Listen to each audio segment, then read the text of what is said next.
breed. They not like us. They not like us. They not We like are the new breed. They not like us. They not like us. They not We like are the new breed. They not like us. Come on. They not like us. We are the new breed. They not like us. They not like us. They not like us. They not like us. They not like us. We are the new breed. They not like us. They not like us. We are the new breed. They not like us. They not like us. Let's go.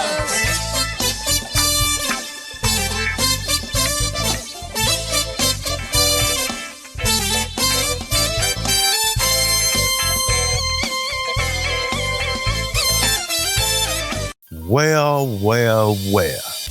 I see you found your way back. Or perhaps this is your first time being here. Either way, I appreciate you stopping by the troop train because we keep it moving. You understand? I need you to do me a few solids. Number one, hit the subscribe button for me because people have alluded to the fact that they are being unsubscribed. So that further tells me that there are some chicanery behind the scenes going on, and we do understand who the corporate is, if you follow my drill. Hit the like button because I want to get into the YouTube algorithm, guys. I want to disseminate this message as far out and as broad as possible, okay? Hit the share button. Share it with a friend, okay? All right? Do that for me. Last but not least, hit the donation button, guys. Hit the super thanks. Go to my cash app. Yes, I want some money just like everybody else wants some. I do want some, all right? I do appreciate y'all. I'm over 10,000. I went from 0 to 10,000. No shout outs from nobody, just good content, just good reaction videos. And I do appreciate y'all guys because every small win fuels the next win. Shout out to everybody that has been a part of this journey so far. All right. Well, guys, we back one more time and again. You know my motto. I don't make believe, I make believers. Family, I'm your gracious host, Drummer, 1980, hailing from Columbia, South Carolina.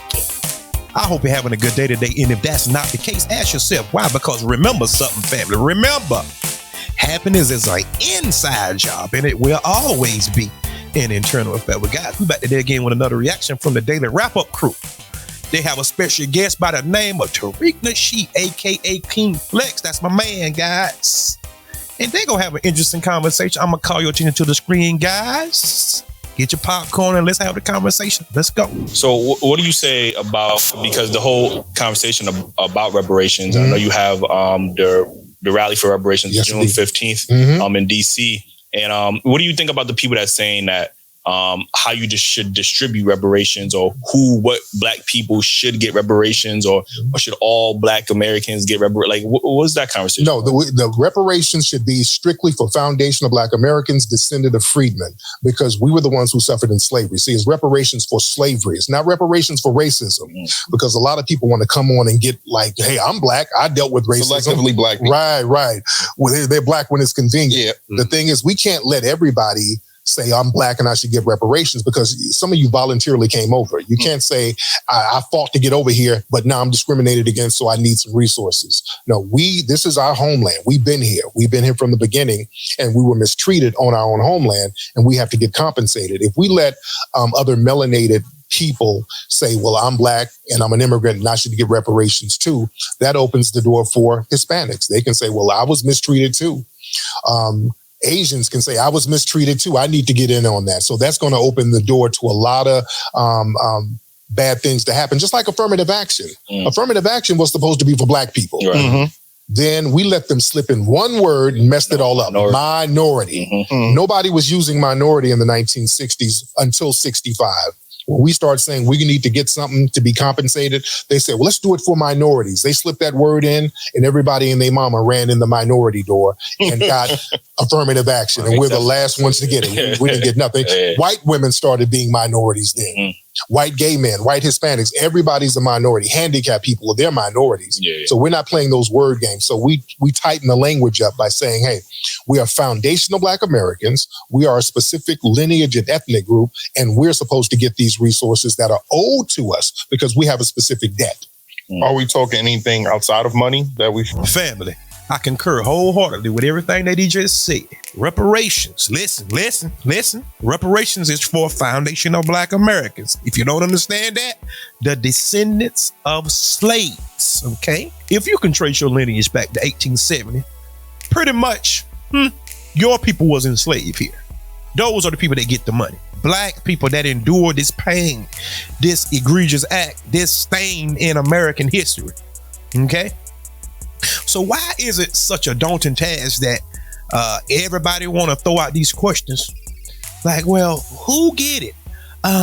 Is it for all Black? No, it's not for all Black people. Listen, family, it's not for Black people in particular, because you won't never absolve yourself from racism. Racism is going to be here until the earth is swallowed up, okay? You won't never get this ancient hate out of these people's heart. Forget about that. And I'm not concerned about that. What I'm concerned about is insulating myself and protecting myself from them, from their wrath. Money first. Yeah. That's going to be the first thing. Mm-hmm. Yeah, because what happens is when we were enslaved, they made money off our ass. They made billions of dollars off us. They didn't get student loan relief during slavery. They were getting money off of us. Sure. They were trading us on Wall Street out here in New York. Mm-hmm. We were money. We were the first capital. So they need to give that capital right back to us. And then we'll talk land grants and all of that stuff too. But let's get those checks going first. The same way they do with Native American tribes. Mm-hmm. The same way y'all give them money and then tax-free status and then the casinos, then land. Let's do it the same way with us. Why do you think that these other races were able to be successful in their pursuit to get the reparations and not us? Because they are buffer groups. They are buffer groups. And what happens is in the system of white supremacy, you have to have a bottom group, the group on top, and the group in the middle to stand in between the group on top. So they elevate these groups over us. And they do that deliberately so that we have to go through them first. And they'll fight for the white supremacists for their little crumbs. They don't have a problem being number two. Right. We as foundational Black Americans, we naturally rise to number one. That's why we always got to be suppressed. Anything we touch, we're going to go to the top. We touch golf, we're going to become Tiger Woods. We get a tennis racket, we're going to be Venus and damn Serena. We do a country record, we're going to be Beyonce with the number one country record. We have a natural tendency to rise to the top. We create Black Wall Streets, you understand, over and over again.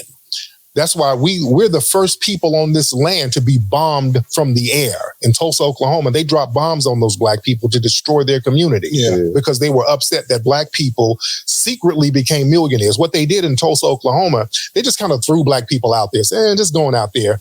That's like no man's land. We don't see you. We don't want to see y'all niggas. Then they turn around and saw all of these mansions and cars and like, hey, what the hell did these niggas do? Then they had to destroy it. And they do that to all of the things we do. When you look at right now, if you look at the spending habits of Black Americans in this country, we tend to spend family, once you understand that you are special, and I'm not trying to toot our own horn, but you have to look at history. Imagine if you wasn't oppressed. And people, you ain't oppressed, you got a job. I'm talking about us owning things like Tulsa and many other places. And like I always say, and I'm going to continue to say, Tulsa wasn't the only place, guys. There was places right here in South Carolina too.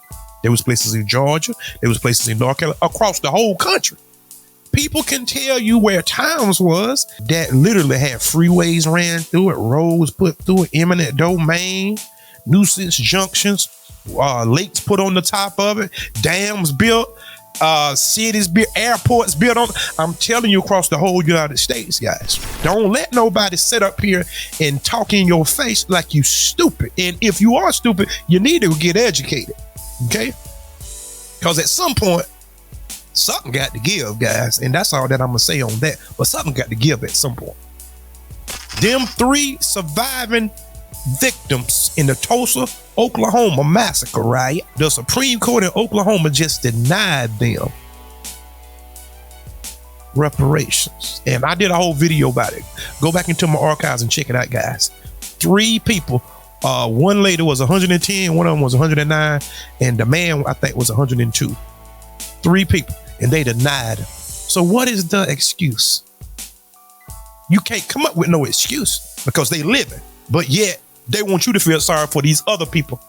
Talking about giving money and all this. I don't care. Don't ask me nothing about no people because I don't care.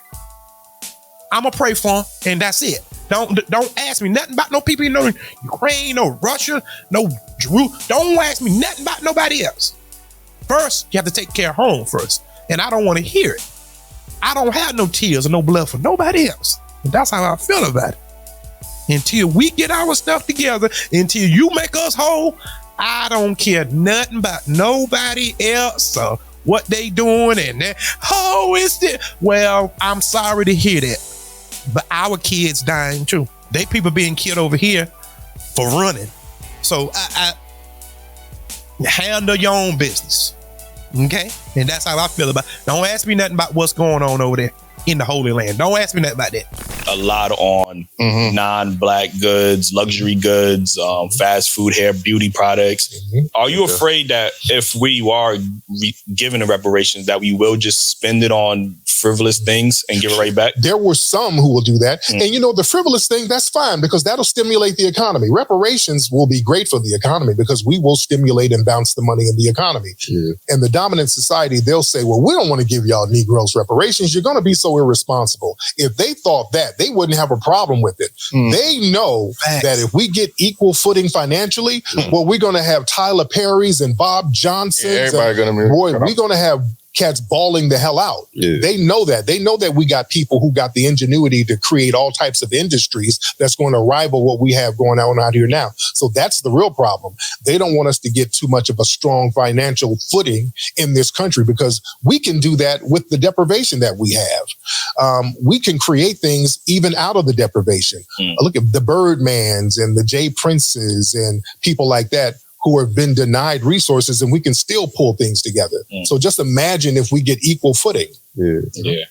Now, that's fair. You got a lot of optimism. I don't share that same optimism. Why not? Because I'm just looking at the spending habits, the lack of financial literacy we have, and I don't think it'll be any good if we just give that money right back. We're going to be in the same position with Gucci shoes and a trailer. Let them get them. Made out of What's gold. wrong with, look, if a motherfucker want to get a reparation check and smoke crack, what's wrong with, let him smoke his crack. Let him, the Native Americans, look, they give them, you go to a reservation, they be drunk. Ayahuasca and all that. Do they be high on or peyote, all that shit? They be drunk. Let them, they don't mind, let them get drunk. But then some of them are going to run them casinos. Just like with us. Yeah, we're going to get some Negroes out here drinking Hennessy and getting Jordans and all that. But you're going to have some people out here buying land. Iced out Hennessy bottle. Right. You know but you're going to get some cats out here creating some tech stuff. They're going to be creating inventions and doing some wonderful things with the money too. We have a lot of ingenuity. So that's the great thing about foundational Black Americans. There's a balance, man. Yeah.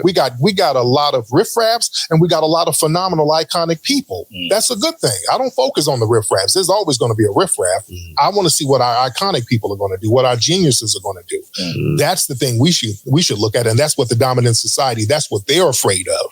They know our geniuses are going to turn up when we get that money and do phenomenal things. And it don't have to be. That was the correct answer. You have some people that's gonna be to the bottom, slumming and doing all that, and then you have the middle class and the upper middle class. That's how you have to view that. Certain people just go squander the money, but why should everybody else be punished for those niggas? See, this is what they do. This is the same thing they do on the news. And I'm not trying to come down up on my brother there because I like my brother from the Daily Wrap Up crew. But he have to understand this. You can't view your brothers and sisters through the lens of white supremacy. Because I was guilty of that at one point in time. I used to be like, these niggas need to pull the pants up. But as I got older, I was like, everybody don't do that. So why do everybody have to answer for that one dude that just shot somebody? I don't have nothing to do with that. Did white people take responsibility for Brett Favre whenever he stole that money? Did you hear them say, we need to do better in the white community? Well, why every time somebody black do something, they'll put a camera in somebody's face where we need to do better? They got you in a trick bag. If we get reparations, some people will spend the money frivolously. Yes. But people like myself and others that's listening at this video here, I guarantee you, they'll put it to good use. And guys, the trick is, the establishment did a Jedi mind trick on you, where we don't want to give it to you because they'll spend it.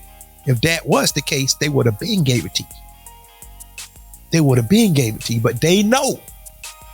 These people know, guys. You just don't know because you have a low view of self. You do. They know. That's why they have to keep the thumb on you all the time. They have to keep a thumb on our pulse wherever we go. Wherever we go, they have to keep a thumb on our pulse. I'm trying to tell you. Once you get that in your head, you will start looking at things differently. I see things for what they are, not what I hope for. I see them exactly for what they are. Okay, this here is white. This here is black. That's green. I don't say, well, that's kind of off-white. No, it's white. Okay? That's kind of charcoal gray. No, that's black.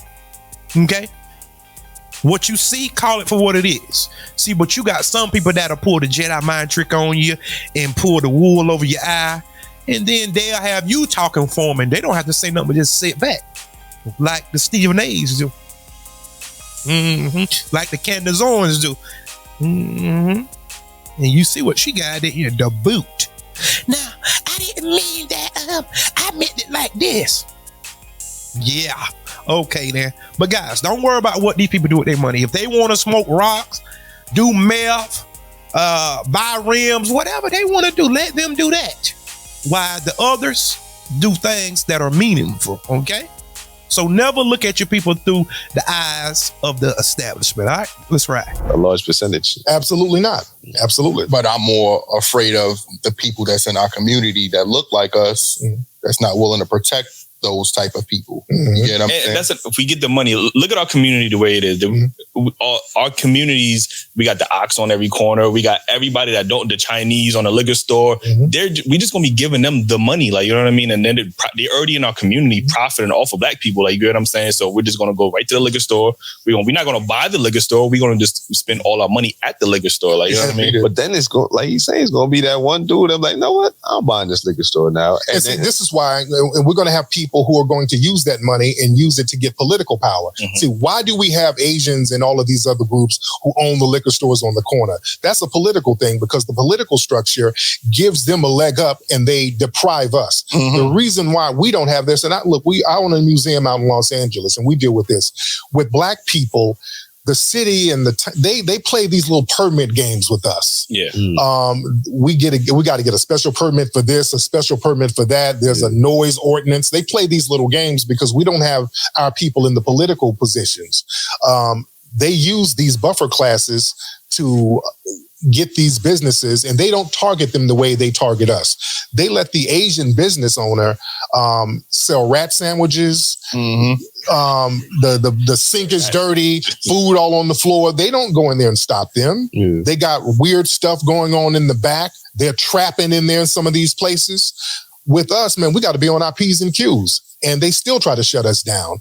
I talk to black business owners all the time, and the city's always trying to do something weird to a black business. So when we get our money, we can get more politically established so that we can stop that paperwork sabotage that go on so that we can have our businesses thrive in the communities like they should thrive. See, but it's one thing that black people are missing, and that's capital. You would see a whole lot more businesses, but black people don't have access to capital like that. Okay? And what do I mean? I told this story a long time ago. I know this white man, where I'm from, a small town. He was trying to do a clearing project, right? But he had one tractor. He went to this nuclear power company. He bid at the job. He had one tractor. They gave him an opportunity. Whoever the person was making the decision on who to hire for that particular project gave him an opportunity. And you know what they did? The project was worth like $3 or $4 million. You know what they did? They gave him half up front, right? So now, instead of having one tractor, he went and bought a whole fleet of equipment, trucks, all kind of stuff. Off of that one deal. See, black people don't get stuff like that. And now his business is booming. He got a multi-million-dollar business now. See, stuff like that don't happen to black people. Black people can't just go get business loan. It is like an act of Congress for most black people to go get a business loan. I'm talking about qualifying black people. You're going to have to be squeaky clean almost. I'm telling you guys, and y'all know I'm not lying, because I know. Trust me, I know what I'm talking about. Because I know people with businesses. I know how hard it is. And then the minute you get a business, they constantly picking and prowling at you. It's something all the time. They don't do this to the Asian community. I have seen stores, these Arab stores, pipes to put marijuana in them. I talked to a police at a gas station, talking to him. He said out of his mouth, the minute you buy that, bring it outside of the store, it is considered paraphernalia. If I'm lying, the Lord strike me dead. He said, the minute you buy this and bring it outside of this store, that's considered to be paraphernalia. I say, well, how in the world they are allowed to sell it? I don't know. It's tricks and traps everywhere. It's tricks and traps everywhere. They don't do this in other people's community. These Asian stores and these massage parlors, we know what go on in them. A happy ending. We know what go on. Me love you long time. Yeah, we know. We know what go on. And don't nobody bothering me to do you. The minute you drop a piece of trash on your floor, we got to close you down. It's dirty in here. It's not sanitary. Put an F on the door or something, a D or something, a E or just whatever they put on your door. Yeah. See, everybody else don't get that kind of treatment. It's called targeting, guys. The farmers, the same thing. So family, whenever that I hear people talk, I be like, okay. But you want to ignore all of this evidence and say, well, it's fair for everybody. Everybody is just the same. All you got to do is go to school and pull your pants up. Yeah, like Bochum John did. All right, then. But guys, tell me exactly what y'all think. Stop pocket watching everybody. Don't worry about what people doing with their money. If somebody want to go play dice and lose it all, that's them. But how about the rest of the people? Everybody is not one big monolith, okay? That's all that we saying, all right? But guys, hit that subscribe button. Come on back to see me. And until next time, peace. And remember, there is more.